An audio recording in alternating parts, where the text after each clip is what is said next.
नमो अरिहन्ताणम् नमो सिद्धाणं नमो आयुर्याणम् नमो वज्रायाणम् नमो लोये सबसाहूणम्।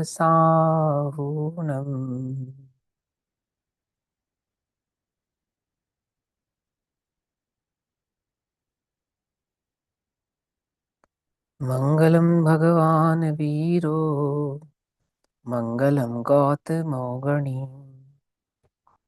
मङ्गलं कुन्दकुन्दार्त्यो जैनधर्मोऽस्तु मङ्गलम्। सर्वमङ्गल्यमाङ्गल्यं सर्वकल्याणिकारकं प्रधानां सर्वधर्माणां जैनं जयतु शासनम्।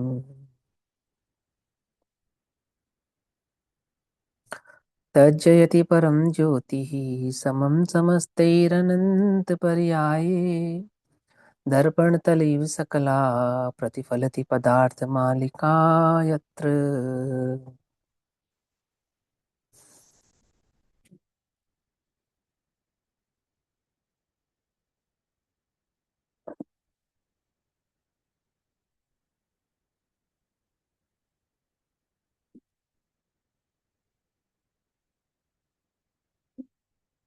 हमारे रात्रिकालीन स्वाध्याय का विषय चल रहा है आचार्य अमृतचंद्र देव द्वारा रचित श्री पुरुषार्थ सिद्धि उपाय।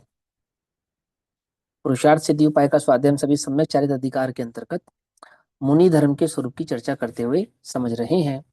पेज नंबर 227 227 श्लोक नंबर 201, जिसमें प्रथम ही 6 आवश्यकों का वर्णन करते हैं। 6 आवश्यक श्रावकों के भी होते हैं और 6 आवश्यक मुनिराजों के भी होते हैं। आवश्यक जो श्रावकों के, आवश्यक का अर्थ क्या होता है? अवश्य करने योग्य, उन्हें आवश्यक कहते हैं। आइए वो समझे, कंपलसरी, अवश्य ही करने योग्य हैं, सो इसलिए उनका नाम क्या हो गया? आवश्यक। पकड़ में आई बात। और ये आवश्यक कितने होते हैं? ये 6 होते हैं। कौन कौन से होते हैं? गृहस्थ के। गृहस्थ के 6 कौन कौन से होते हैं? याद है किसी को? देव पूजा, गुरु उपासना, स्वाध्याय, संयम, तप और दान, षट कर्माणी तीन दिन। ये 6 आवश्यक कंपलसरी, आवश्यक ही नाम है इनका, करने ही चाहिए, तभी वह श्रावक कहलाता है। 6 होते हैं। ऐसे ही मुनिराजों के 6 आवश्यक। आवश्यक नाम क्यों पड़ा? आगे समझ में। अवश्य ही करने योग्य हैं, पर अवश्य ही नहीं करेंगे तो मुनि धर्म का अनुपालना नहीं होगी, मुनि नहीं कहलाएंगे। तो मुनि अपने आवश्यकों को ना करे तो मुनि नहीं, और श्रावक अपने आवश्यकों को ना करे तो श्रावक नहीं। सिंपल। आई ना वो समझे। तो देव पूजा, गुरु उपासना, स्वाध्याय, संयम, तप और दान, ये 6 आवश्यक श्रावकों के होते हैं।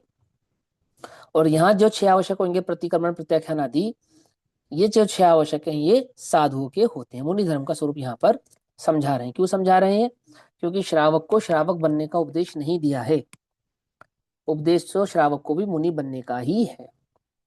मुनि नहीं बन पाता है कदाचित, तो मुनि होने की सामर्थ्यता हेतु उसे श्रावक धर्म का उपदेश किया, और सामर्थ्य प्रकट होने के पश्चात सो वह मुनि धर्म अंगीकार करे, सो उस मुनि धर्म का स्वरूप भी यहाँ पर कहते हैं। 227 नंबर का पेज, 201 नंबर का श्लोक मुनियों के 6 आवश्यकों की चर्चा करते हैं और कहते हैं कि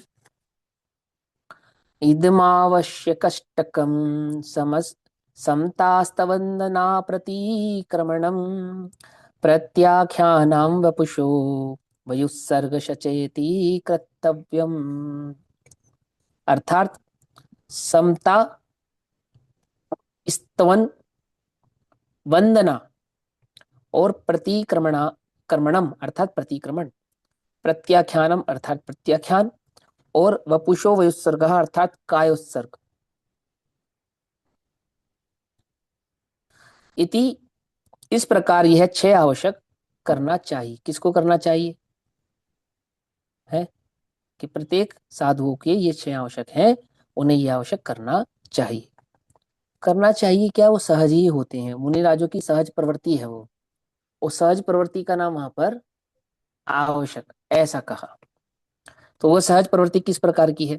कोई कर्ता बुद्धि से करने करने पड़े, करते हो, है ना, करना चाहिए, ये तो सब उपदेश की शैली, उपदेशात्मक भाव होते हैं।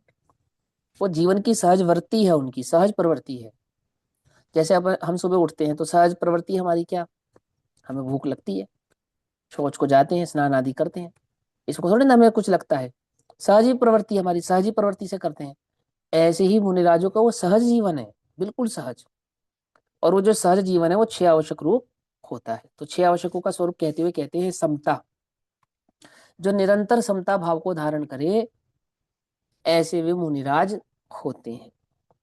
क्योंकि निरंतर ही किसी ना किसी प्रकार के उपसर्ग तो उनको परिचय रहते ही है, किसी ना किसी प्रकार के परिचय मुनिराजों को निरंतर रहते, सर्दी के, गर्मी के, बरसात के, भूख के, प्यास के, आदि आदि कई प्रकार के परिचय उन्हें निरंतर रहते हैं और समता भाव धारण करते हैं। समता किसके बल पे धारण करते हैं? कर्म के उदय के बल पे धारण करते हैं, स्वभाव के बल पे धारण करते हैं? स्वभाव के बल पे धारण करते हैं, ध्यान रखना ये बात। कर्म के उदय का जो विचार किया जाता है वो बहुत निचली भूमिका है। आई बात समझ में? जब परिणाम बहुत ज्यादा शिथिल होते हैं ना, अपने हमारे कंट्रोल में नहीं होते, कंट्रोल में तो खैर कभी नहीं होते, स्वतंत्र ही होते हैं, लेकिन उपदेशात्मक शैली और पुरुषार्थ की अपेक्षा से जब कषायों की तीव्रता होती है, तो वहां स्वरूप की संभाल करने के लिए, उपयोग की संभाल करने के लिए बारह भावना आदि का भी चिंतन किया जाता है और कर्म आदि के उदयों का भी चिंतन किया जाता है। लेकिन ये जो कर्मादि के उदय का चिंतन है, ये भेद ज्ञान नहीं है, ये कषायों को संभालने की विधि है, तीव्र कषायों को मंद कषाय करने का उपाय है। आती है बात समझ में? नहीं आती है? कषाय तीव्र है, इन्हें मंद कैसे करें? अब तीव्र कषाय में शुद्ध उपयोग नहीं होगा, तीव्र कषाय में वास्तविक भेद ज्ञान नहीं होगा। तीव्र कषायों को शांत उपशांत करने का तरीका है कि वहां कर्म आदि के उदय का विचार किया जाए, संसार आदि के स्वरूप का विचार किया जाए। जहां देह अपनी नहीं तहां ना अपना कोई, ऐसा ही स्वरूप है संसार का। समझ में बात? कोई देगा जमी में दाब, कोई ले चाब। शरीर कैसा है? ऐसा ही है। समझ में आई बात? ऐसा निरंतर उसका चिंतन करते हैं, और जब उपयोग संभलता है तो क्या करते हैं? शुद्ध उपयोग करते हैं, स्वभाव का आश्रय लेते हैं, आत्मानुभूति करते हैं, आत्मा का अनुभव करते हैं। जो वास्तविक समता है वो ये समता नहीं कि चलो भैया मेरे कर्म का उदय था, कर दिया तो कर दिया, ये समता नहीं है, उल्टा नहीं पकड़ना। लोक में इसे समता कहते हैं, एक अपेक्षा से धर्म मार्ग में भी इसे समता कहते हैं। कब? ध्यान से समझना। पहले जब कोई अपने साथ बुरा होता था तो हमें जगत में कौन बुरा नजर आता था? पूरा जगत बुरा नजर आता था। तो सामने वाले ने मेरे साथ ऐसा कर दिया, उसने ऐसा कर दिया, उसने ऐसा कर दिया, उसने ऐसा कर दिया। थोड़ी धर्म बुद्धि हुई, थोड़ा तक अभ्यास किया, तो अब अपने को लगता है कि वो मेरे कर्म का उदय है, उदय के कारण मेरे साथ ऐसा हो गया। सही बात है भैया, हमने कर्म किए थे तो हम भोग रहे हैं। लेकिन आपको मालूम है, आपने कर्ता और भोक्ता बुद्धि का त्याग नहीं किया। बस फर्क इतना ही है कि पहले कर्तव्य तो दूसरे के बल पे डाला, दूसरे के कांधों पे डाला था, और स्वयं को उसका भोक्ता समझते थे। अब कर्तव्य किसके कांधों पे डाल दिया? अपने ही द्वारा किए गए कर्मों के कांधों पे कर्तव्य डाल दिया, भोक्ता उसके अब भी हम रहे। और जबकि आत्मा अकर्ता है और अभोक्ता है, वास्तविक धर्म तो वह है। समझ में बात? सच्ची समता तो वह है जो शुद्धोपयोग के बल पर, जहां समस्त विश्व स्वतंत्र नजर आता है। छह द्रव्य, द्रव्य गुण पर्याय का स्वरूप स्वतंत्र नजर आता है, कोई किसी का कर्ता वहां दिखाई देता नहीं है, एक द्रव्य दूसरे द्रव्य का भोक्ता वहां दिखाई देता नहीं है। आत्मा सदैव ज्ञाता है और ज्ञाता ही दिखाई देता है। कर्म का उदय मुझे छूता नहीं है, क्या कहा? और आत्मा कर्म के उदय को भोगता नहीं है। समझना ध्यान से। वादिराज मुनिराज ऐसा नहीं सोच रहे हैं, उस श्रेणी की गलती नहीं है मेरे कर्म का उदय है और मेरे पुण्य का उदय आया तो चेलन ने उपसर्ग दूर कर दिया, ऐसा नहीं। श्रेणी वो भी यह करता है, चेलना ये भी यह करता है। मैं ज्ञाता हूं, उपसर्ग वो पुद्गल का परिणमन है। क्या कहा? उपसर्ग कर्म का उदय है या पुद्गल का परिणमन है? क्या लगता है आपको? कि वास्तव में तो पुद्गल का परिणमन है ना? और कर्म का उदय उसे कहते हैं। कुछ फर्क समझ में आया नहीं आया? जो है वास्तव में पुद्गल का परिणमन, उसे कर्म का उदय ये तो कहा जाता है, होता थोड़ी है। ध्यान से समझना, ये मुनिराजू की दृष्टि है। हाँ, कुछ पूछना दीदी? दीदी मुझे आपकी आवाज नहीं आ रही। अरे किसी और को आ रही पूर्वी दीदी की आवाज? किसी को भी नहीं आ रही ना? हाँ, आपकी आवाज तो नहीं आ रही दीदी यहाँ तक। भैया मुझे भी पूछना था हाँ कि पूछो। जैसे अब कुछ भी हुआ अच्छा या बुरा, तो अभी हम सोचते हैं भी हमारे कर्म के कारण अच्छा हुआ और बुरा हुआ, हाँ तो वो कर्म हाँ। के कारण नहीं सोचना है, तो फिर नहीं क्या, देखो, कुछ वो सोचना ही नहीं। नहीं है उसके बारे हाँ में? सुनो सुनो सुनो, अच्छा हुआ या बुरा हुआ उसके कर्म के विषय में सोचा जाता है। वो म्लेच्छ भाषा है ना, कर्म का उदय, कर्म का बंध, कर्म की उदीरना, ये म्लेच्छ भाषा है। तो निचली भूमिका में तो ऐसे उपदेश दिया जाता है, ऐसे समझाया जाता है। इतना किया तो शाबाश। अच्छा, अब वो कर्म किसने किए थे? मैंने किए थे। और कैसे किए थे? कैसे किए थे? स्वरूप में अपने स्थिर रह नहीं नहीं रहकर किए थे ना। पर में एकत्व बुद्धि धारण करके किए थे हाँ, ना। पर में सुख बुद्ध बुद्धि धारण करके बांधे थे ना वो कर्म। अच्छा, अब उस कर्मों से छूटने का क्या उपाय है? पर मैं अपना तो हाँ, छोड़ दे। छोड़ दे। तो कर्म का उदय मेरा है या पर है? पर है। पर है, तो उसका ना मेरे साथ करता तो है, ना उसका मेरे साथ भोगता तो है। है। मैं क्यों करूं? मैं तो नहीं करूंगा। ये है वास्तविक धर्म का स्वरूप, ऐसा है। वहां कर्म के उदय उदय की बात नहीं है, वहां तो स्वरूप की स्थिरता की बात है। ऐसा नहीं। हाँ पूर्वी दीदी अब बोलो, आ रही है आवाज? देखो अब बोलो। जय जिनेन्द्र सर। हाँ जी जी। हाँ। सर ये आई थिंक मेरा क्वेश्चन शायद अभी अनु जी का भी वही था, I think I miss the previous part. But मेरा हाँ क्वेश्चन ये था कि परिणमन आप बोले पुद्गल का परिणमन है, बट परिणमन तो इज द कॉन्सिक्वेंस ना, उसका रिजल्ट है। एक्चुअली परिणमन हुआ ड्यू टू कर्म, राइट सर? नहीं वो तो तो ठीक है, वो तो पूरा ही परिणमन है। जब कर्म बंद रहा था तब भी पुद्गल का परिणमन था। जब कर्म सत्ता में बैठा था तो सत्ता रूप पुद्गल का परिणमन था। जब कर्म का उदय आया तो वह उदय रूप परिणमन है। और जब कदम कर्म की निर्जरा होगी तो निर्जरा रूप परिणमन है। अल्टीमेटली वो टोटल का टोटल परिणमन पुद्गल का है। जीव जब कर्म बांध रहा था तब भी ज्ञाता था। जीव की सत्ता में जब कर्म पड़े थे जीव तब भी ज्ञाता था। जब कर्म का उदय आया जीव तब भी ज्ञाता है। और जब निर्जरा हो जाएगी तब भी जीव ज्ञाता रहेगा। कुछ बात समझ में नहीं? मैंने हाँ। अपने ज्ञाता तो भाव को कभी नहीं छोड़ा, उसने अपने जड़त्व भाव को कभी नहीं छोड़ा। अब ये बताओ, आकर जुड़ा कौन? पुद्गल। हम्म। सत्ता में रहा कौन? पुद्गल। उदय आया किसमें? पुद्गल में। और निर्जरा हुई किसकी? पुद्गल की। और मैं अच्छा तो आप हाँ, तो बिल्कुल अनटच्ड हो। अनटच थे, है ना?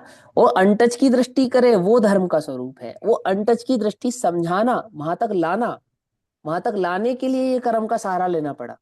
कर्म का बंध भी बताया, कर्म की सत्ता भी बताई, कर्म के उदय भी बताए, उनकी उदीरना भी बताई, उनकी निर्जरा भी समझाई, सब समझाया। लेकिन इन 9 तत्वों में छुपी हुई एक ज्ञान ज्योति, कौन? वो मैं चैतन्य तत्व, मैं आत्मा। कैसा हूं? ज्ञाता था, ज्ञाता हूं, और ज्ञाता ही रहूंगा। 9 तत्व क्यों समझाए? 9 तत्वों में छुपी हुई ज्ञान ज्योति समझाने के लिए 9 तत्व समझाए। और जब ज्ञान ज्योति की दृष्टि हुई तब तब 9 तत्वों का स्वरूप क्या हुआ? वो आपो आप ही विलय को प्राप्त हो हो गए। गया। आती है बस समझ में? तो है। बेसिकली हाँ, तो जो अभी मतलब मैं खुद भी वो प्रैक्टिस करती थी, इसलिए मैं ये सॉरी बोल रही हूँ, क्योंकि हम्म कभी कभी तकलीफें आती है ऐसे छोटे मोटे हम्म लाइफ में, अप्स एंड हम्म डाउन हम्म आते हैं। तो हम्म हमारा मतलब मेरा पर्सपेक्टिव परमागम ऑनर्स ज्वाइन करने के बाद हुआ कि कर्म का उदय है, और हम्म, ये मुझे जैसा आपने बोला ना, कर्ता हाँ और भोक्ता, वो मैं खुद ही हाँ समझ रही थी। मतलब मैं हाँ खुद ही, हाँ कि मैं ये कर्म का उदय आया है जो मेरे कारण ही हाँ, आया है, क्योंकि मैंने ही कर्म हम्म बांधे हैं, तो उसे मुझे हम्म, ही भोगने हैं। तो मुझे सही है। शांति समता भाव से भोगने हैं। तो वो एक मुझे हाँ वेरी गुड। एक वो एक मुझे एक बल देता था कि उसके हम बल ऊपर मैं देता था। ज्यादा एंजाइटी जो होती है हाँ जनरली वर्क हाँ प्लेस हाँ पे हो हाँ या घर में हो, हाँ तो वो हाँ हाँ एंजाइटी के कारण हमारे भाव फिर खराब हो जाते हैं हाँ हाँ इनडायरेक्टली। तो हाँ हाँ वो सोचना सही है कि फिर आप जैसे बोले कर्म का तो ना ही मैं करता हूँ ना भोगता हूँ। तो अभी मुझे हाँ अगर आगे बढ़ना है तो मुझे हाँ मेरी सोच कैसे बदलनी है, वो मेरा प्रश्न है। हाँ हाँ, प्रश्न है कि भैया पहले हम ये विचार करते थे कि दूसरा हमें सुखी दुखी करता है, फिर हमने परमागम पुनर्जन्म किया, हमें मालूम चला कि हम जो कर्म करते हैं उसी का फल भोगते हैं, हम ही कर्म करते हैं हम ही भोगते हैं, दूसरा तो कोई करता भोगता नहीं है। अब आप कहते हो कि कर्म तो पुद्गल का परिणमन है, हम तो कर्म के होते को भोगते ही नहीं है तो हमें करना क्या है ना? तो देखो सुनो, तत्व का स्वरूप समझना है, वस्तु का स्वरूप समझना है। मूल तो धर्म वो है, तत्वार्थ श्रद्धानम सम्यक दर्शनम, और सम्यक दर्शन ज्ञान चारित्राणि मोक्ष मार्ग। तत्वों की सच्ची श्रद्धा, तत्वों का वास्तविक स्वरूप, तत्वों का सच्चा स्वरूप जानने से ही उस जीव को क्या समझ में आता है? वह धर्म भाव समझ में आता है। और परम तत्व कौन है? सात तत्वों में जो परम तत्व है, या नौ तत्वों में जो परम तत्व है, वो मैं हूं। तो अपने परम तत्व भाव को पुरुषार्थ सिद्धि उपाय, समझ में बात? पुरुष इज इक्वल टू तत्व, अर्थ माने प्रयोजन भूत, तो प्रयोजन भूत तत्व कौन है? आत्मा। उसकी सिद्धि का उपाय क्या है? प्राप्ति का उपाय क्या है? उसका स्वरूप यहाँ चल रहा है, यहाँ चरणान्योग की मुख्यता से चल रहा है। भाव क्या समझाना है उनको? आत्मा ज्ञाता था, ज्ञाता है और ज्ञाता ही रहता है। अभी तो बहुत स्थूल कथन है। आप मुझे एक बात बताओ, विश्व में ऐसा कौन सा धर्म है जो ये नहीं कहता कि मैं कर्म करता हूं और उसका फल भोगता हूं? कौन है जो नहीं कहता? सब कहते हैं। हम नहीं कहते क्या? हम भी कहते हैं, जे कर्म पूरब किए खोटे सहे क्यों नहीं जियरा, है, हम भी कहते हैं। परंतु हम सिर्फ इतना नहीं कहते, हमारे भगवान हमें वस्तु स्वरूप कुछ और दृष्टिकोण से और किसी भाव से समझाते हुए कहते हैं। इतना समझ में आया कि हाँ, अब सारे जगह से उपयोग हट गया? बोले हाँ हट गया। अब तो जगत दोषी नहीं दिखाई देता? बोले नहीं, अब कौन दोषी दिखता है? कि मैं दोषी हूं, मैंने कर्म किया था, मैं भोगता हूं। अब सुन, तू भी निर्दोष है। अरे वाह, मैं भी निर्दोष हूं, तो फिर कर्म? बोले कर्म फर्म कुछ नहीं, पुद्गल का परिणमन है। क्या कहा? अल्टीमेट तो अपने निर्दोष भाव को देखना है ना, उसको तो तूने देखा नहीं। सुख कर्म को देखने से नहीं आता, सुख तो स्वभाव को देखने से आता है, शुद्धोपयोग रूपी शुद्धात्मा के दर्शन से आता है, आत्मानुभूति से प्रकट होता है, कर्म के उदय के विचार से नहीं होता। कुछ क्षण की साता तो उत्पन्न होती है, कुछ क्षण की कषाय तो मंद होती है, परंतु कषाय का अभाव कर्म के विषय में सोचने से नहीं होता। कर्म का बंध, कर्म का उदय, कर्म की उदीर्णा आदि विचार करने से कषायों का अभाव नहीं होता, कर्मों का अभाव नहीं होता। वो तो स्वभाव की दृष्टि करने से होता है। और देखा जब अपने अंतर में, तब कुछ और नहीं, भगवान हूं मैं, है ना? कैसा भगवान हूं? अकर्ता भगवान हूं, अभोक्ता भगवान हूं। पकड़ में ही बात। कर्म का उदय तो मेरा क्या करेगा, मैं कर्म नहीं करता, क्यों?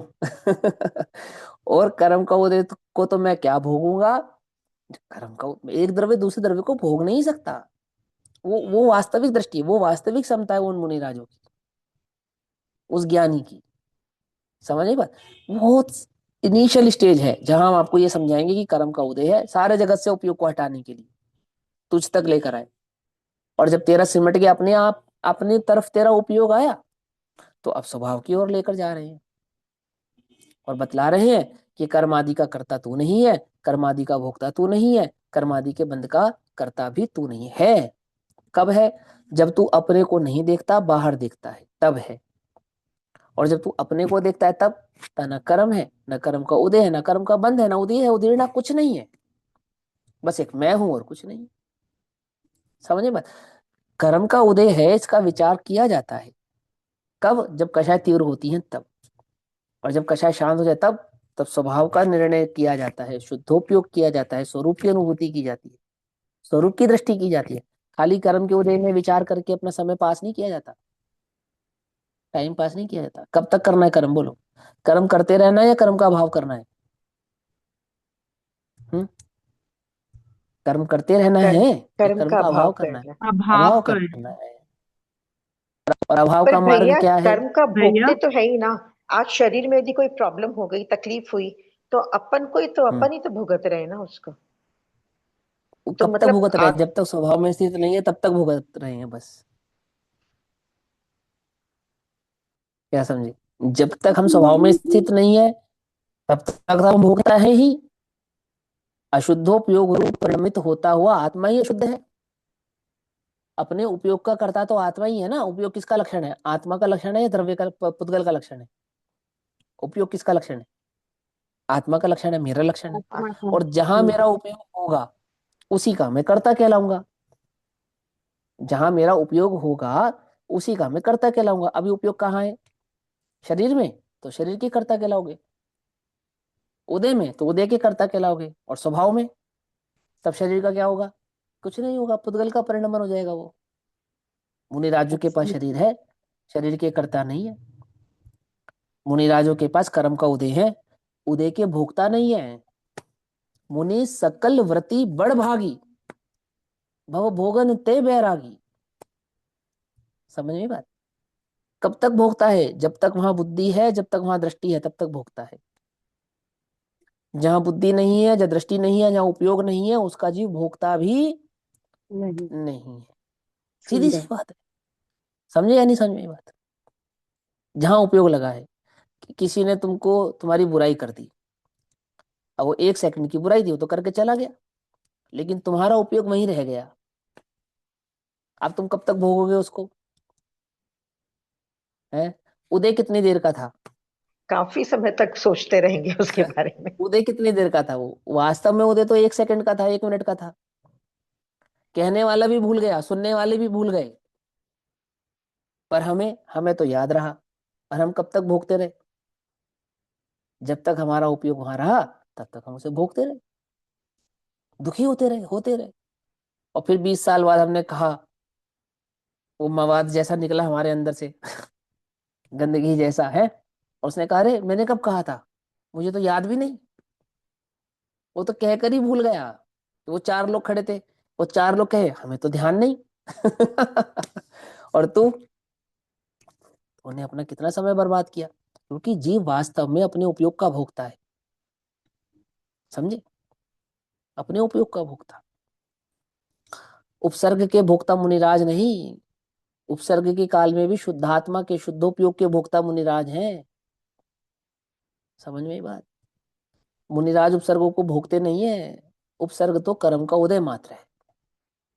यदि उपसर्ग भोगे तो निर्जरा को प्राप्त हो नहीं सकते। स्वर्ग ही जाएंगे अधिक से अधिक, अधिक से अधिक।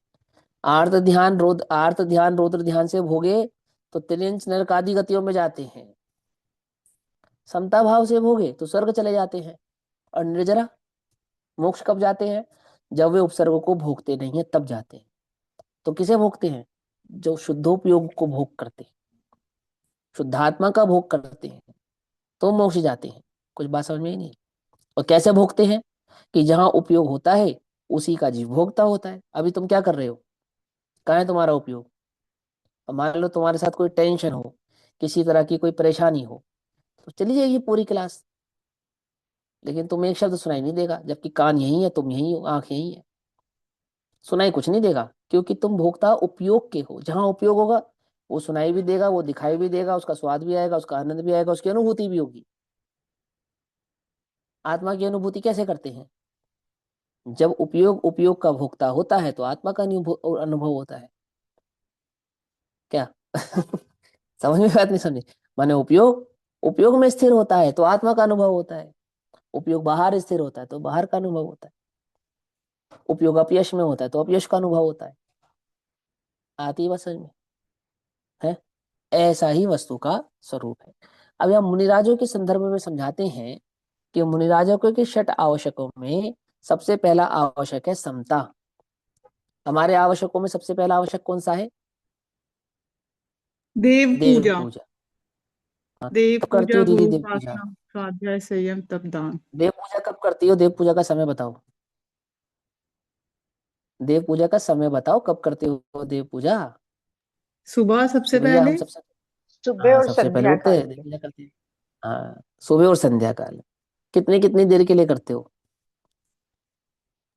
48 एक घंटा कर minutes. लेते हो, एक घंटा कर लेते हो, 2 घंटे है, 1 घंटा 2 घंटा ऐसा कर लेते हो भैया। अच्छा, अच्छा, मुनिराजों का सबसे पहला आवश्यक क्या है? समता। कितना घंटा करते होंगे? है 24 घंटे भाई ट्वेंटी समझ फोर रहे फुल हो? बाई टाइम सेवन समता। हाँ, फुल टाइम ऐसा करते नहीं रहते। है, ऐसा आवश्यक नहीं है 2-4 घंटे किया आवश्यक है भैया, समता करने का समय हो गया, ऐसा नहीं है। देव पूजा करने का समय हो गया, ऐसा नहीं है आवश्यक। आप मेरी बात समझ रहे हैं मैं आपसे क्या कह रहा हूँ? आपकी पूजा यदि वो आपकी देव उपासना यदि वो 1-2 घंटे की है ना, इसको आवश्यक नहीं कहते हैं। समझे या नहीं समझे? वो तो प्रतीक है, चिन्हात्मक है, तो चिन्हात्मक है कि सुबह तो मंदिर गए थे, शाम को शाम को कहीं मजार पे चले गए, कहीं कहीं चले गए, कहीं कहीं चले गए, ऐसा नहीं। देव पूजा के काल में देव पूजा कर ली, और कुदेव पूजा के काल में कुदेव पूजा कर ली। तो बोलो भैया देव पूजा का काल कौन सा? कि सुबह 6 से 9 और शाम को 6 से 8। और कुदेव पूजा का काल कि भैया वो तो अब रोग मरी दुर्भिक्ष आदि कोई अवस्था हो जाती है, झाड़ा वाड़ा लगवाने चले जाते हैं प्रसाद वसाद चढ़ाने चले जाते हैं। आप मेरी बात समझो, समता का क्या समय है? पहला आवश्यक है ना समता। 2 से 4, 6 से 8, 10 से 12 क्या समय है? ऐसा नहीं होता है आवश्यक, इतने घंटे आवश्यक करेंगे, इतने घंटे नहीं करेंगे। जो सहज प्रवृत्ति है उसका नाम आवश्यक है। जैसे श्वास लेना आवश्यक है, क्यों है या नहीं है? ऑक्सीजन आवश्यक है आपके लिए या नहीं है? अवश्य चाहिए, आवश्यक है, इंपॉर्टेंट है, इसके बिना तो बात नहीं बनेगी। ऐसे ही आवश्यक अर्थात जो हमारी प्रवृत्ति है, जो हमारी धारणा है, जो हमारी वृत्ति है, अंतरंग वृत्ति है, वही हमारा आवश्यक है। देव पूजा वो चिन्हात्मक है, जो हम 1 घंटा 2 घंटा 4 घंटा मंदिर में करते हैं। हमारे तो निरंतर इष्ट की धारणा जब हमारे चित्त में है कि इस तीनों लोकों में वे परम वितरागी सर्वज्ञ हितोपदेशी ही सच्चे देव हैं, जगत में अन्य और कोई देव नहीं है, इस धारणा का नाम है देव पूजा। वो सर्वज्ञता का, वो वीतरागता का, वो हितोपदेशता का अंतर में जो चिंतन है निरंतर, उसकी जो श्रद्धा है, स्वपन में भी जो डिगा नहीं सकता। क्या समझे? जैसे कहते हैं ना पुजारी, पुजारी ऐसे वो देव का पुजारी, सच्चे देव के पुजारी को कोई कर्म का उदय क्या नहीं कर सकता? डिगा नहीं सकता। आती है समझे? वर्णी जी थे, एक वर्णी जी असाटी जाति के ब्राह्मण थे, और देव योग से जैन धर्म को सुना पढ़ा और जैनी हो गए। तो जब जैनी हो गए, अब वो तो बाय बर्थ तो ब्राह्मण थे, बाय कास्ट पीछे से, और जैन धर्म अपना लिया, तो अब जैन धर्म की प्रवृत्ति और रीति नीति से रहने लगने लगे। अब उनके घर वाले इस बात का बड़ा विरोध करें कि भैया तुम अपने जो है पितरों को, देवता को, देवियों को, इनको पूजा नहीं करते हो तुम इनकी, है ना? और क्या नाम है, ये सही नहीं है, गलत बात है तुम्हारी। एक कान से सुने दूसरे से निकाल दें। तो क्या हुआ, देव योग से उनके घर में एक बालक का जन्म हुआ, भाई बंधु के किसी के बालक का जन्म हुआ, और जन्म होते ही एक दिन का वो बालक गायब हो गया घर में से, है ना? अब सब लोग परेशान हो गए, सब लोग सोचने लगे कहाँ गया कहाँ गया। अब सब इनको इल्हाना देने लगे, सभी के सभी, कि तुम्हारे वजह से हुआ है, ऐसा हुआ है, वैसा हुआ है, पूरा ढूंढ वूंढ मची। तो घर में अनाज की टंकी में वो बच्चा रखा हुआ मिला, अनाज की टंकी में। कैसे पहुंचा, किसने रखा, क्या कारण बना, किसी को कुछ नहीं पता, हो गया। अब सब इनको कहने लगे कि भैया देवता नाराज हो गया और तुम्हारे चक्कर में ऐसा ऐसा हो गया, ये व्यंतर ने किया, नहीं तो बच्चा झूले में से और अनाज की टंकी में कैसे पहुंचेगा, है ना? और उसकी वो बच्चे की मृत्यु भी हो गई। तो अब वो जब सारा कुटुंब इकट्ठा हो गया, वर्णी जी अकेले रह गए और पूरा कुटुंब इकट्ठा हो गया। तो वर्णी जी ने बोला अच्छा तुम क्या चाहते हो मुझसे ये बतलाओ। तो कहते वो हमारा वो थान बना है, बोले हाँ। और थान के पास वो पेड़ है, बोले हाँ। तुम वहां पे जाके बस एक नमक रख आओ और कुछ नहीं करना तुम्हें। और नमक का भोग लगता था उसको, तो तुम नमक रखाओ और हम तुमसे वो कुछ नहीं चाहते, इतना भर तुम कर दो। पंडित जी बोले ठीक है। वो नमक लिया, उन्होंने चल पड़े, थान के पास पहुंचे, पेड़ के पास। तो पेड़ को जम के एक लात मारी पहले, और लात मार के बोले उसको कि देख भाई सुन, तू जो भी है ना, तुझे नहीं मानने वाला तो मैं था, तेरी पूजा अर्चना नहीं करने वाला तो मैं था। और वो एक दिन के दो दिन के बालक को तो ये भी नहीं पता कि कौन देवता कौन कुदेवता, है ना। उसको तो ये भी नहीं मालूम कि हम जैन है या ब्राह्मण है। और तू, चूंकि उसके आयुष कर्म का उदय पूर्ण हो गया था, क्या कहा उन्होंने, क्योंकि उसके आयुष कर्म का उदय पूर्ण हो गया था, इतना ही आयुष लेकर आया था, तो तू अपनी वैक्रिय करके ये दिखाना चाहता है कि तू सर्वशक्तिमान है। यदि तुझमें हिम्मत है तो मेरे प्राणों को हरण करके दिखला, क्योंकि तेरी पूजा नहीं करने वाला तो मैं हूं ना, तेरी उपासना नहीं करने वाला तो मैं हूं ना, और तो किसी ने तेरी ना पूजा छोड़ी ना उपासना छोड़ी। ऐसा कहकर और वो घर आ गए। और वर्ण जी की जीवन गाथा में लिखा उन्होंने कि उसके बाद ऐसा उपद्रव हमारे पूरे कुटुंब में कभी नहीं हुआ। क्या कहा? समझ में बात नहीं समझ में? मैं आपको समझा रहा हूँ देव पूजा का स्वरूप। तो यहाँ चल रहा है मुनि धर्म का आवश्यक, लेकिन मैं आवश्यक का स्वरूप समझा रहा हूँ कि किसे कहते हैं देव पूजा, किसे कहते हैं। श्रावक की जो आवश्यक देव पूजा है, और मुनिराजों का जो आवश्यक पहला समता है, उसका क्या स्वरूप है कि वो घंटों में, दिनों में, त्योहारों में, उपवासों में नहीं बंधा है। अष्टमी चतुर्दशी तो देव पूजा होती है और बाकी दिन नहीं होती है। धर्म के 10 लक्षण 10 दिनों में तो होती है, बाकी दिन नहीं होती, ऐसा नहीं। वो मंदिर जाना तो प्रतीक है ना। और वो जाएगा ही जाएगा जिसके अंतरंग में, चित्त में सच्ची श्रद्धा भगवान के प्रति होगी। और क्या है वो सच्ची देव पूजा? कि जगत में और कोई देव सच्चा नहीं है, कोई मेरा भला बुरा कर सकता नहीं है, वीतरागता का मार्ग ही सच्चा मार्ग है, सर्वज्ञता के द्वारा सर्वज्ञ भगवान ही वास्तविक देव है। ऐसा अंतरंग मुझे श्रद्धान गाढ़ा है। रात के 2 बजे भी नींद में भी वो है ना, बम फटा कहाँ पे, वो बौद्धों के जिनालय, बौद्धों के उसमें विद्यालय में, कि कौन है यहाँ पे, जैनी कौन है, कैसे पता लगेगा है। तो एकदम शोर मचाया, तो सब बोलने लगे बुद्धम शरणम गच्छामि। और नकुल और अकलंक और निकलंक कहने लगे अरिहंता शरणम प्रवज्जामि, नमो अरिहंताणम नमो सिद्धाणम। समझे ये बात? कि नहीं भैया, वो तो हम आमुक जगह जाते हैं ना, वहां पे भी नमोकार मंत्री पढ़ते हैं। समझना ध्यान से, तुम आमुक जगह जो गए थे ना नमोकार मंत्र पढ़ने, सुनने गए थे, सुनाने गए थे नमोकार मंत्र, क्या करने गए थे? समझना बहुत अंतरंग में। वो देव पूजा का स्वरूप समझा रहा हूं मैं। पूजा किसे कहते हैं? पूजा वो थाली से सामग्री का यहाँ से यहाँ होना, इसका नाम नहीं। अंतरंग में देव के प्रति जो श्रद्धा, सच्ची श्रद्धा होना, यही सच्चा देव है। अन्य कोई देव नहीं। वो ऐसे ही ये मुनिराजों की समता है आवश्यक। घंटों में नहीं बंधी, दिनों में नहीं बंधी, समयों में नहीं बंधी, वो तो निरंतर है, निरंतर समता में रहते हैं। तो समता रूपी आवश्यक कब करते हैं?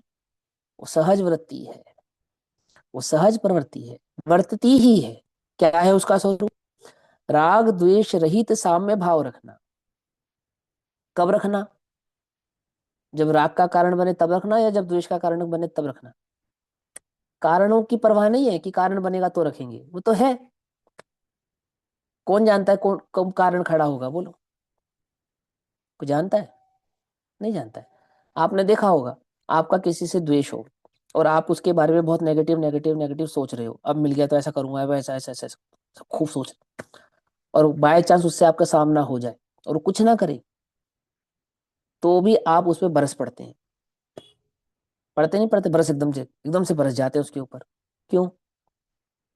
छोटी सी बात पे बहुत भड़क जाते हैं, क्योंकि आपने अंदर में पहले एक धारणा बना रखी है, मिलेगा तो ऐसा करूंगा, मिलेगा तो ऐसा बोलूंगा, मिलेगा तो ऐसा कहूंगा, उसने ऐसा किया था, ऐसा किया था, अंदर में एक नेगेटिव नेगेटिव नेगेटिव।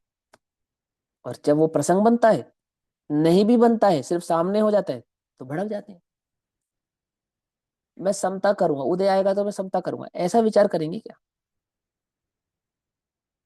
वो तो सहज ही समता है। उदय भी आता है, चला जाता है, मालूम ही नहीं चलता। समता मालूम है किसको कहते हैं? उदय आया, चला गया, पता ही नहीं चला, इसका नाम है समता। समझ में आई बात? ही समझ में आई? उदय आया, हमें पता चला, हमें भेद विज्ञान करना पड़ा, उसका नाम समता नहीं है। समझना, उल्टा नहीं पकड़ना। उल्टा नहीं पकड़ना।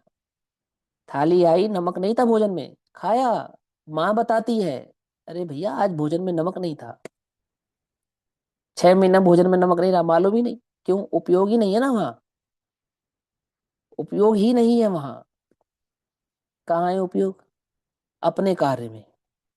मुनिराजों का उपयोग कहाँ है? अपना कार्य करने में। और अपने कार्य करने में इतने संलग्न हो गए हैं, उदय आता है और चला जाता है। और मुनिराजों को खबर भी नहीं पड़ती, मालूम? ऐसा ही स्वरूप है, खबर भी नहीं पड़ती। क्या कहते हैं? राग द्वेष रहित साम्य भाव रखना, समस्त जीवों पर समता भाव रखना, अर्थात लाभ अलाभ सुख दुख जीवन मरण में हर्ष विषाद ना करके समभाव रखना अथवा सामायिक करना, ये समता भाव का स्वरूप है। योग सार दोहा 99 में कहा है, सर्व जीव है ज्ञानमय ऐसा जो संभाव। क्या है इसका अर्थ? सभी जीवों का स्वरूप ज्ञानमय है, और मेरा स्वरूप ज्ञानमय है। और ज्ञान का क्या काम है? ज्ञान का काम क्या है? जानना, करना, भोगना, ये का ज्ञान का काम नहीं, जानना। मैं भी ज्ञाता हूं, जगत के समस्त जीव ज्ञाता है। तो एक जीव दूसरे जीव का कर्ता तो नहीं है, एक जीव दूसरे जीव का ज्ञाता तो हो सकता है। क्या कहा? मैं आपका और आप मेरे ज्ञाता तो हो सकते हैं ना, मैं आपका कर्ता हो सकता हूँ ना आप मेरे कर्ता हो सकते हैं। अच्छा, देव तो मेरा कर सकते हैं ना? क्यों? जे देव जीव नहीं है, अजीव है। जीव तो ज्ञाता है, देव हो नारकी हो त्रियंश हो, जो भी है वो मेरा ज्ञाता है, मैं उसका ज्ञाता हूं। ज्ञाता तो हो सकता है, कर्ता नहीं हो सकता। पकड़ में ही बात नहीं, पकड़ में।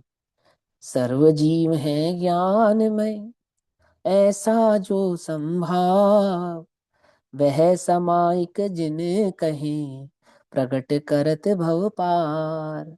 ऐसा संभाव क्या करता है? ऐसा समायिक रूपी साधना भव पार करा देता है। ठीक है ना? यानी सिद्ध गति को, सिद्ध अवस्था को प्राप्त करा देता है। वह समायिक है, ऐसा जिनेन्द्र देव कहते हैं। क्या है समायिक? कि निरंतर अपने को और अन्य को, समस्त जीवों को ज्ञाता देखना, ये समायिक है। इसको क्या कहा? समता भाव कहा। अब आई समझ में? कब देखते होंगे अपने को ज्ञाता और अन्य को ज्ञाता? हमेशा। जब श्रेणी के सांप डाल रहे थे तब भी ज्ञाता देख रहे थे, और जब श्रेणी से सांप हटा रहे थे तब भी ज्ञाता देख रहे थे। ये तो उपचरित कथन है।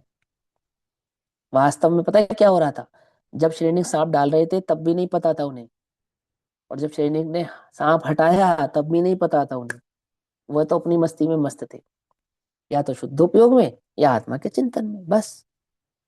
दो ही काम थे, तीसरा काम ही नहीं था। आ रही है बात समझ में? नहीं आ रही है? ऐसा ऐसा ही वास्तव में मुनिराजों का स्वरूप है। दूसरा आवश्यक है मुनिराजों का स्तवन, अर्थात श्री भगवान अनंत देव तीर्थंकर भगवान के गुणों का कीर्तन करना, अर्थात स्तुति करना। कैसे करते हैं उनके कीर्तन? कैसे करते हैं उनकी स्तुति? आचार्य संबंधभद्र कहते हैं, आचार्य जयसेन देव कहते हैं, आचार्य जिनसेन कहते हैं, वर्तमान योग की स्तुतियों के कर्ता आचार्य गुणभद्र कहते हैं। क्या कहते हैं? कि भगवान के गुणों को प्रकट करने वाला जो वचन है वो स्तुति है। सार गर्भित वचनों द्वारा ही, ये किसका वचन है? आचार्य गुणभद्र का, आचार्य जिनसेन का। वर्तमान युग के जो कर्ता रचयिता हैं, महान आचार्य माने गए हैं वर्तमान युग के, ऐसे गुणभद्र जिनसेन ये कहते हैं, सार गर्भित वचनों द्वारा ही की गई भक्ति वास्तविक भक्ति है। और जिन वचनों में सार नहीं है, कुछ सार नहीं, निसार, निसार समझ गए? फिल्मी गाना, एक आधा वचन बदल दिया, एक आधी धुन बदल दी। पकड़ में ही बात? नहीं पकड़ में? उसको नहीं, सार। सार क्या है? जिससे भगवान के गुण आदि भाव प्रकट होते हैं, जिससे भगवान का स्वरूप प्रकट होता हो। जैसे जिनागम आदि स्तोत्र हैं, या देवागम स्तोत्र हैं, है ना, भगवान के सहस्त्र नाम स्तोत्र है, जिससे भगवान का स्वरूप प्रकट होता है। पकड़ में ही बात? वो क्या कहलाता है? वो जिनेन्द्र की भक्ति कहलाती है।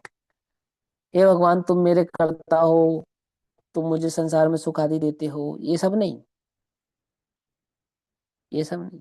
मेरे वो अंधन को आंख दीनी, कोढ़ियन को टांग दीनी आदि आदि, ये सब नहीं, उल्टा नहीं पकड़ना, है ना, ऐसा नहीं। कैसा? हे भगवान आप सर्वज्ञ हैं, आप सब जानते हैं, आप वीतरागी हैं, आप ही तो उपदेशी हैं। मैं आपकी शरण में आया तो क्या हुआ? क्या हो? सार गर्भित बात क्या है? मैं भगवान, मैं आपकी शरण में आता हूं तो मेरा परिग्रह बढ़ जाता है, ये सार गर्भित है। हे भगवान मैं आपकी शरण में आता हूं तो मेरी परिग्रह बुद्धि छूट जाती है, ये सार गर्भित है। क्या है सार गर्भित? किसे कहें स्तवन? मैं आपकी शरण में आया, अरे भगवान मैं आपके पास आया तो क्या हुआ? मेरा परिग्रह बढ़ गया, मेरे रुके हुए काम बन गए, मैं निर्धन से धनी हो गया। एक तो ये, और एक ये कि आपकी शरण में आता हूं तो मुझे परिग्रह सुखकर नहीं लगता है, नहीं लगता है। अब ये संसार मुझे सारभूत नहीं लगता है, मुझे तो आप ही का पद लुभाता है, आप ही का मार्ग। कब धन्य सो अवसर पाऊं जब निज में ही रम जाऊं। ये फिर जग कीच बीच नहीं आऊं, प्रभु पे यह वरदान सुपाऊं। क्या है सार गर्भित? समझ नहीं बात, नहीं समझ। वो क्या कहते हैं? मुनिराज निरंतर स्तवन में रहते हैं, समता में रहते हैं।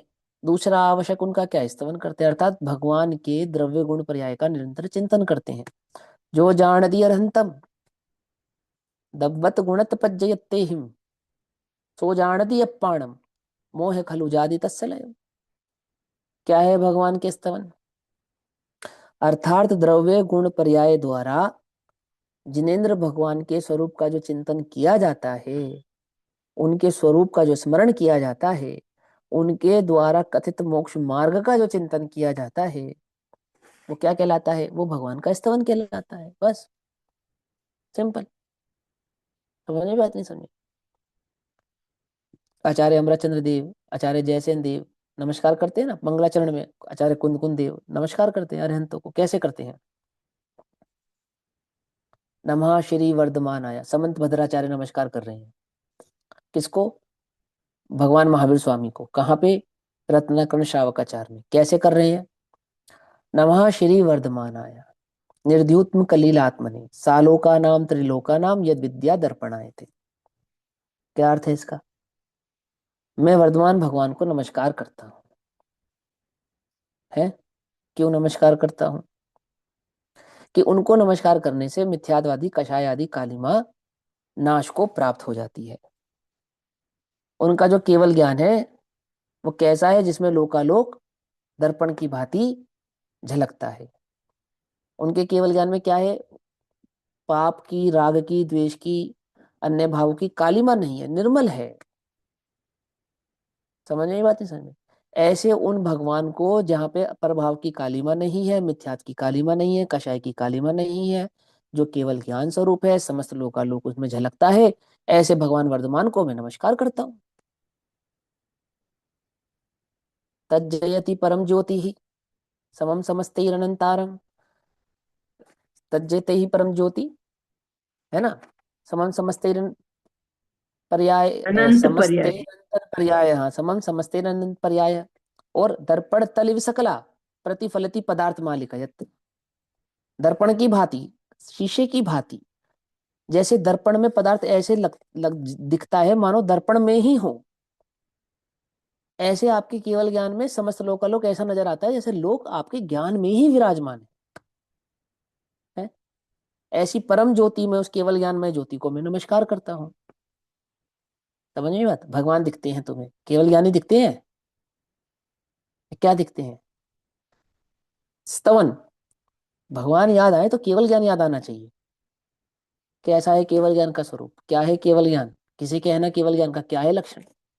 जो तीनों लोगों के, समस्त द्रव्यों की, समस्त पर्यायों को, तीनों काल की हाथ में रखे आंवले की भांति प्रत्यक्ष एक ही समय में एक साथ जानने वाले, ऐसे वे सर्वज्ञ भगवान हैं। और कैसे हैं? परम वितरागी हैं। आई बात समझ में? ऐसे अरहंत भगवान, तीर्थंकर भगवान के गुणों का जो कीर्तन करना, कीर्तन कैसे करते हैं? नमो रियंत्राणम नमो सिद्धाणम, ये ये तो सूचना है बस। कीर्तन तो, वास्तविक कीर्तन तो वह है जो अंतरंग में उनके स्वरूप का चिंतन चल रहा है।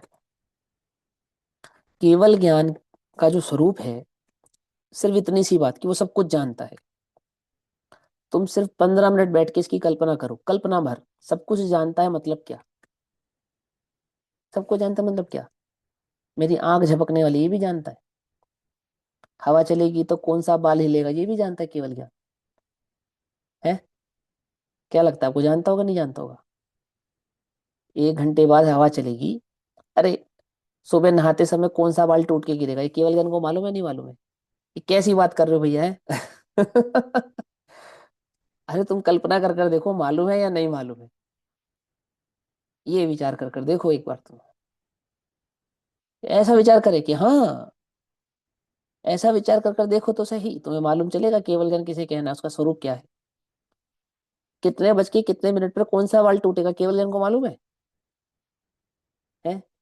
कौन से बाल सफेद होगा, कौन सा काला होगा, कौन सा सफेद नहीं होगा, मालूम है? इस चेहरे पे कब झुर्री पड़ेगी कब नहीं पड़ेगी मालूम है? ये देह कब छूटेगी नहीं छूटेगी मालूम है? सब मालूम है। सब झलकता है उनके ज्ञान में। कुछ बात समझ में? विचार तो कर कर देखो, केवल ज्ञान का स्वरूप की श्रद्धा तो कर कर देखो।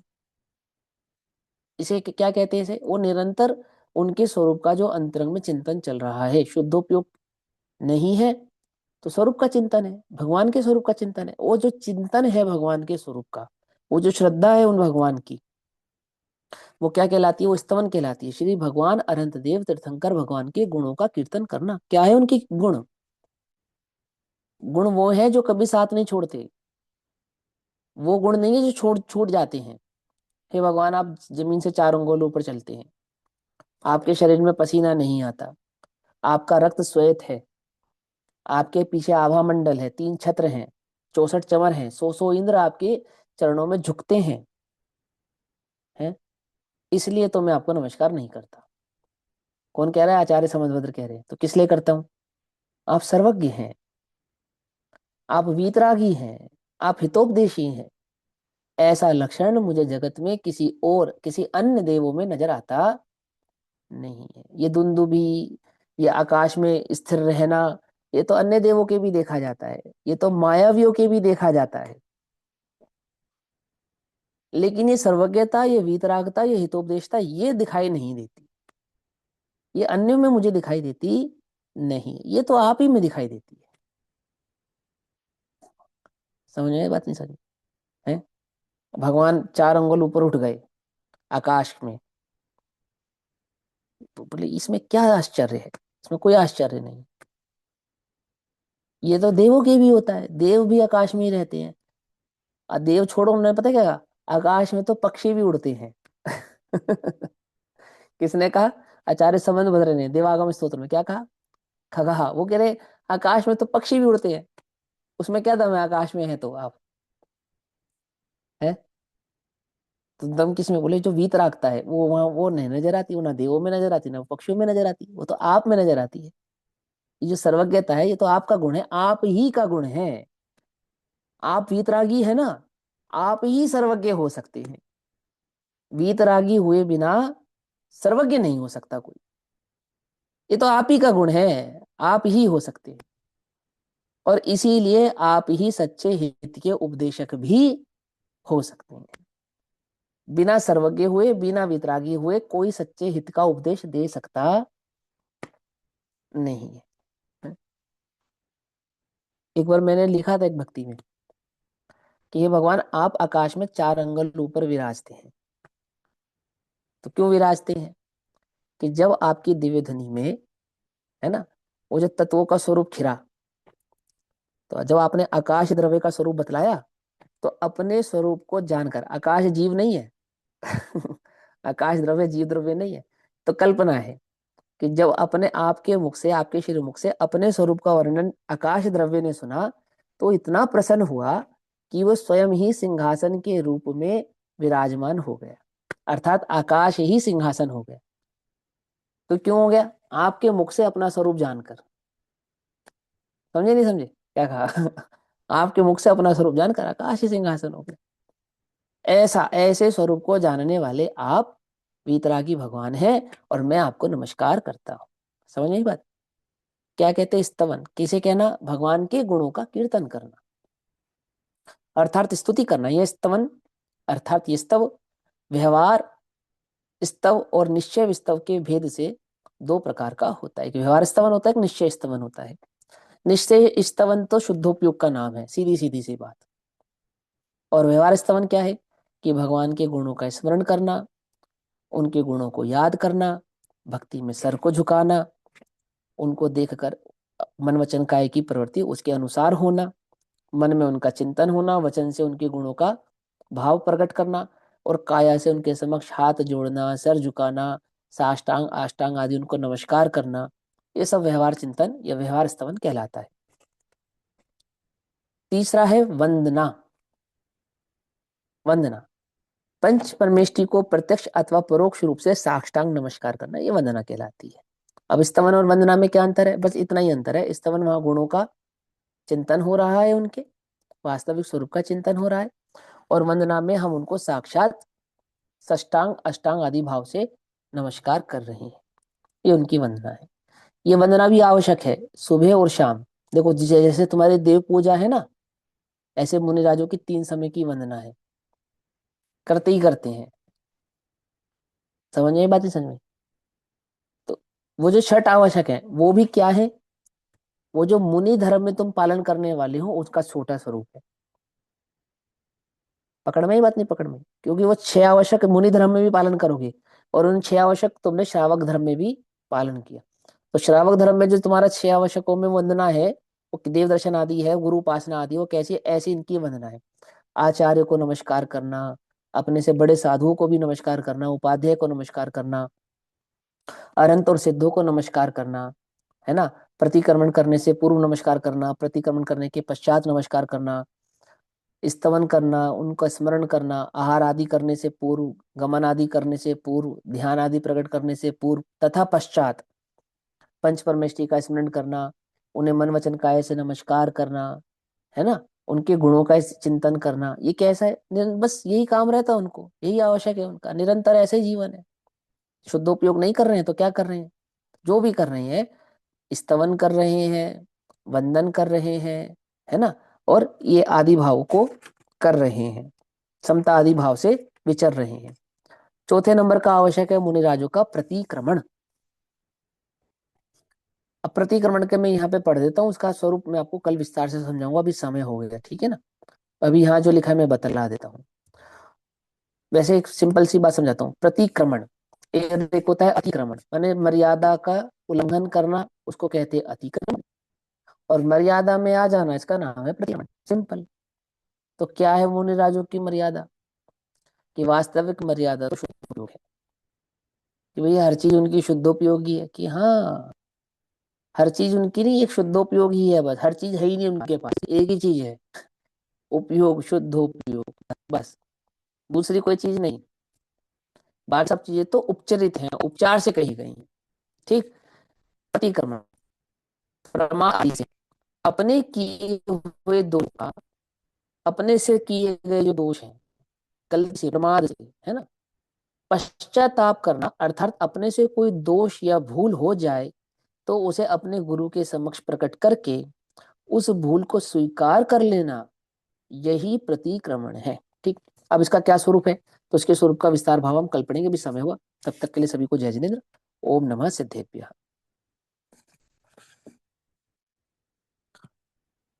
निज निधि निज में बताई, यह अनंत उपकार है, उसके लिए जिन वाणी माँ को वंदना शत बार है।